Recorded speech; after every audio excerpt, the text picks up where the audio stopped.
What's up, mob? Hey, live from Daytona. Arena Cross was out of hand. It was absolutely ridiculous.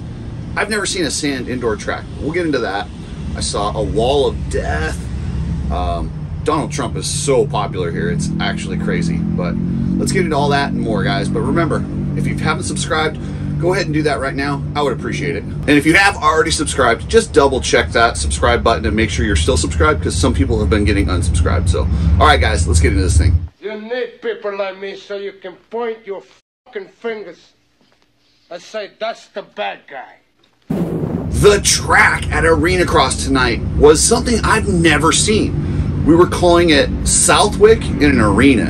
I've never seen sand like this. Maybe you have to go all the way back into like the 80s when the Tampa Supercross had all that white sand.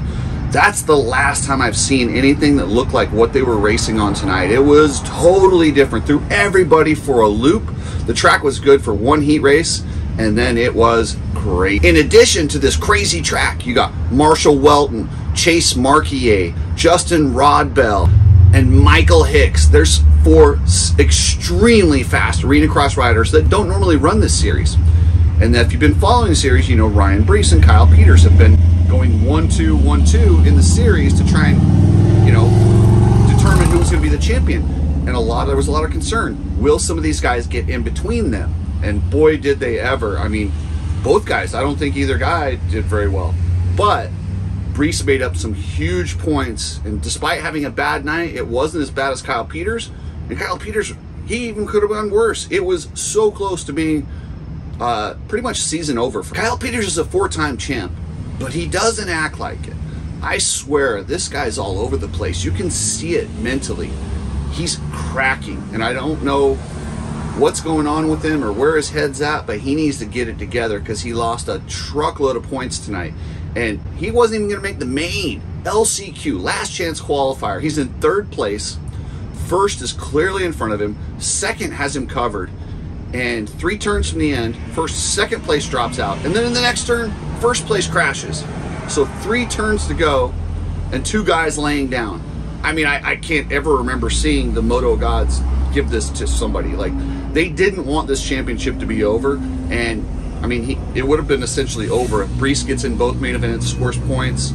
I mean, I don't know that you can come back from that with, you know, next they'll have two more rounds here in Daytona, and then the finale in Las Vegas. But had he not made the main tonight, it might have been over. Even when Peters did get in the main, he did not look good. He was frustrated. He was angry with other riders. He was angry with himself. He was making uncharacteristic mistakes. I don't know if it's mentally cracking or he just didn't want this track or couldn't deal with it.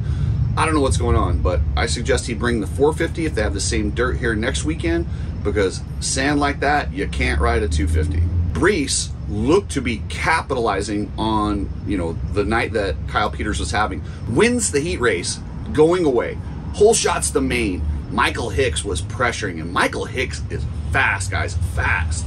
He's pressuring Brees, and as this track went away, Brees made a big mistake and jumped off the track. It was a gnarly crash, but he got going, salvaged. I think he ended up salvaging a podium, but man, he ran his bike hard. But yeah, Isaiah Clark, I'm telling you, this kid has some talent. He fought through that pack, and on the last lap, put Michael Hicks on the ground hard. It was borderline sketchy, but it was what it was. So on the night, Ryan Brees made up a truckload of points. I think he made up 7 or 8 points, and it was a 9-point lead. So Peters still has the lead, but we're looking at I mean, we got 3 rounds to decide this thing, and I can't wait. We're going to see, like I said, 2 more rounds next weekend in Daytona, and then the finale in Las Vegas, which I will be in attendance for. And I want to thank the guys at Arena Cross for taking care of me. I really appreciate it. So yeah, they treat me pretty good over there. Also, check out the Coach Rob store. Get his cookbook. Stay healthy on the road. And maybe join us at the cookout on Sunday. There's a couple more spots available. Go to Cooksy Mob if you wanna get registered, but we're filling up quick. Epic Garage Designs. Just do something badass with your garage. Check out epicgaragedesigns.com. They got all sorts of stuff. And you guys know Ride Strapped. How do you like the new shirt? Chris came up with some new designs, and I love them. I was wearing this one today. I'll be wearing another new one tomorrow. Gosh, it's pretty cool. Check out the website, ridestrap.com. And if you're shipping anything using a truck, use Precision Transport. Customer service is not lost on them, and it's affordable. So hit up pretransport.com. So the final main in Arena Cross, they take the first main and they invert them, and whoever wins goes on the back row. So on this track, the way it broke down, it got kind of one line for Arena Cross. It was really hard to make passes. But Crockett Myers, yes, Crockett Caffeine Myers, as Ping and those guys like to call him. This kid's awesome. He is so much fun, and he checked out and got his very first Arena Cross win. It was badass. Brees battled all the way to the end, and it reminded me of, like, I think it was Chad Reed that blew up his bike and was smoking at Seattle. His bike smoking over the finish line, but he still made up points on Peters. But what a dramatic round. There was tempers flaring. If you're not watching Arena Cross, you're missing out. This is badass. God, and check this out, guys. We're down at the Iron Horse. Chris from Strapped, his dad, and friend Richard, they've been taking me around Daytona, showing me around, and we went to this place, Iron Horse Saloon, and then they had this wall of death set up. Man, this is pretty scary.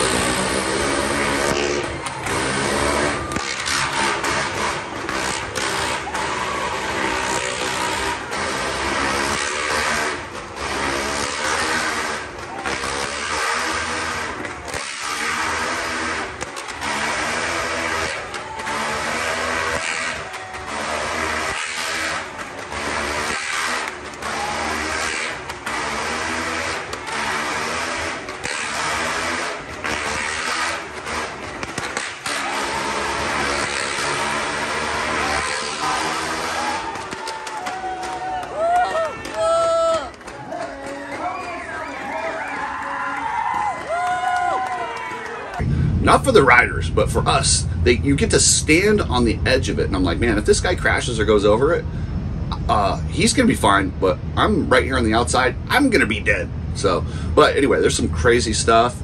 I tend to think there's a lot of drugs going on here.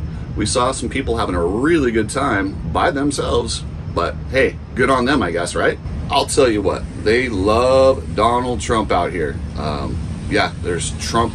Literally, Trump, people are setting up vending areas for just Trump merch.